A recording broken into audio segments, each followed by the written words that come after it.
I think our next speaker here will be, one second, will be the collaboration between Brian and Kent. Brian Lione is an international cultural heritage protection program manager at the Smithsonian.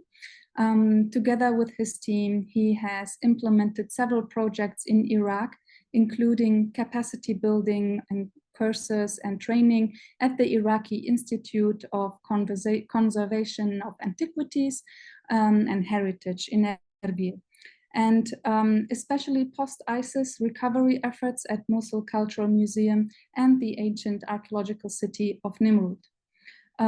With him will be speaking Kent Severson, who is currently a conservator in a private practice in Sacramento, California. Since 2010, he has been visiting the Iraqi Institute for Conservation and Antiquities of Heritage in Erbil as an instructor and trainer. And he was very much involved into the Nimrud rescue project with giving the training for the team, especially in the field.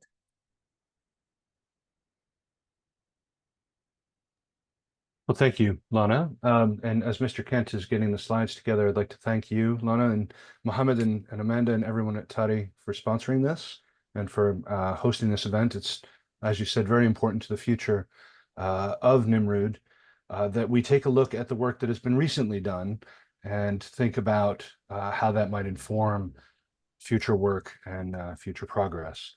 I'd like to also thank Mr. Ali Obeid at the State Board of Antiquities and Heritage, Dr. Abdullah Khorshid at the Iraqi Institute, and as well as all of our friends at the State Board, Mr. Rowaid, Mr. Ahmed, Mr. Zaid before, Mr. Rowaid, Mr. Khairi, everyone on the Nimrud rescue team especially, who've been doing the very, very difficult work of recovering the site. So I'm just going to take a few minutes to talk about how we established the Nimrud rescue team and speak quickly about the work that we started out to do in Iraq going back to 2009 and how that has changed slightly. You'll see at the bottom of these slides that while we have been directing the Nimrud Rescue Project, it is a collaboration between the State Board, between the Iraqi Institute, the University of Delaware, Ministry of Culture, Shangri-La, which is a museum in Hawaii, has been very active in supporting us as well. And primarily the work has been sponsored by the U.S. Embassy in Baghdad, the main State Department in Washington, D.C., including the Near Eastern Affairs Bureau, also the Educational and Cultural Affairs Bureau of the State Department, the J.M. Kaplan Fund. I believe you'll hear from someone from the Kaplan Fund later on today.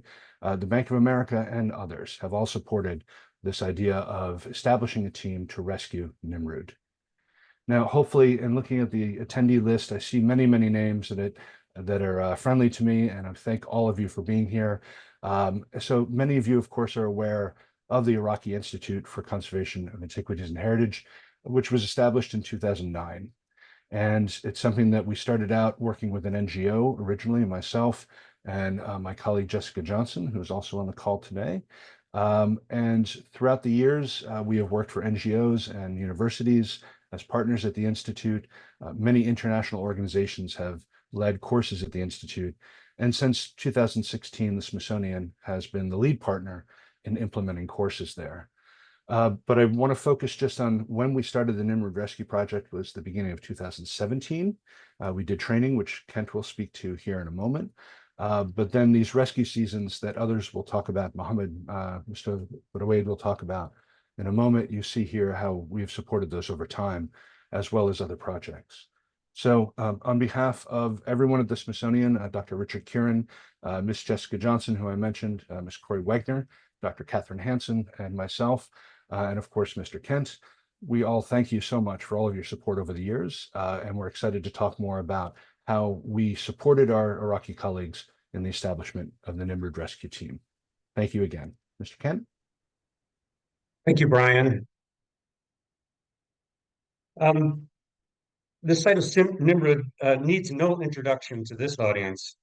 Here, the collection of protective and supporting structures of the Northwest Palace before the destruction by ISIS, seen from the ziggurat. And here, the same view in 1916, after the destruction.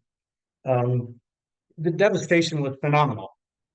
You might note the west gate still standing, but the demolished east gate and the push pile of enormous fragments in front. In January of 2017, the Smithsonian Institution met with the head of the Iraqi State Board of Antiquities and Heritage and leadership of the Iraqi Institute for Conservation of Antiquities and Heritage. And at this meeting, it was agreed that the Smithsonian would assist SBAH in planning for the stabilization and recovery of Nimrud by using the Institute to train personnel from Nineveh Provincial SBAH office, specifically for recovery at Nimrud.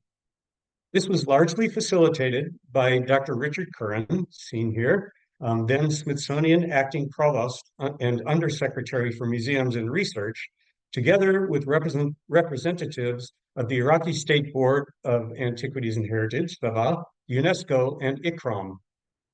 Following on agreements brought Jessica Johnson and Corey Wegener in as principals in organizational efforts, along with Catherine Hansen and Brian Lione, forming the Smithsonian Core team of Nimrud Rescue. Now, doing this work at the Institute seriously leveraged the already existing staff of master trainers and keyed into the well-established routine of classroom study, followed by hands-on exercise. As Brian noted, training began in 2017 with a series of sessions in the use of GPS, documentation systems, and workshops on emergency salvage and stabilization of heritage materials.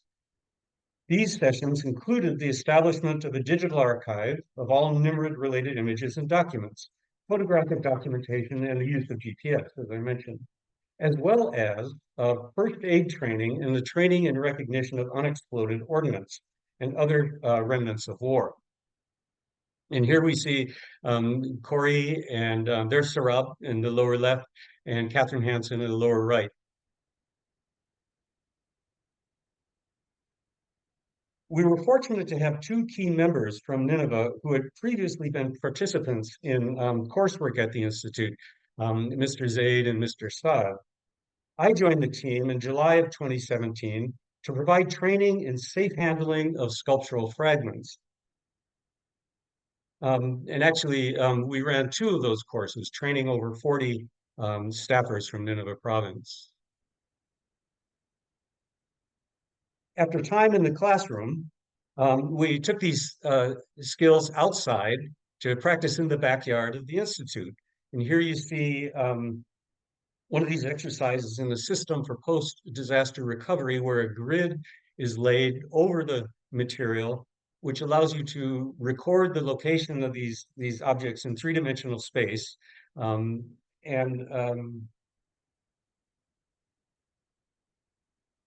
Record these location in three-dimensional space. These exercises also came with exercises in establishing documentation and organizational systems for storage.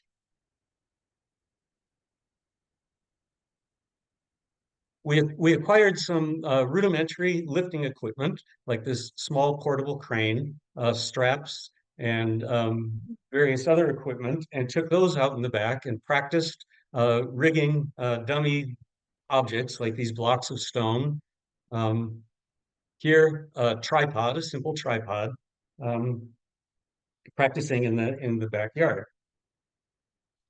We then took all of these skills out into a field near Erbil that was strewn with concrete rubble from old buildings. And it actually very much resembled the conditions at Nimrud. On the left, you see a grid laid over a debris pile and an exercise in recording location of the objects. And on the right, practice in handling really massive pieces of concrete.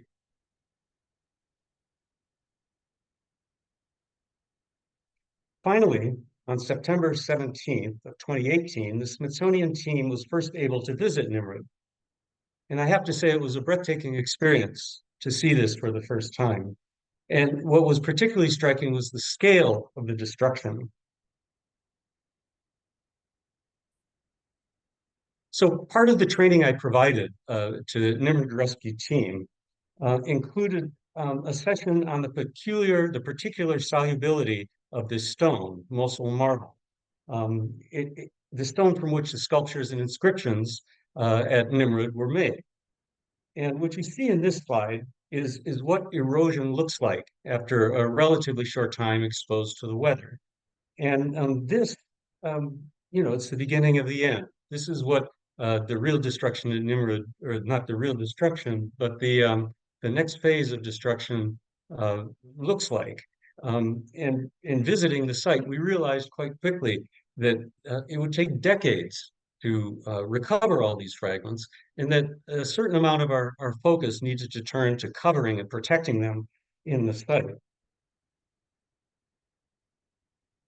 During that visit, we were able to get our first look at the new storage building that was built on the site with support from the Smithsonian.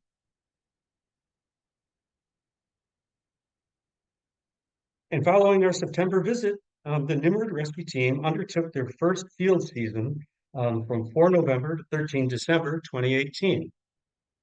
And I like this slide. It shows not only the careful recovery of the stone fragments, but also how much other debris needed to be cleaned before really work could begin, just from around the palace before work could begin.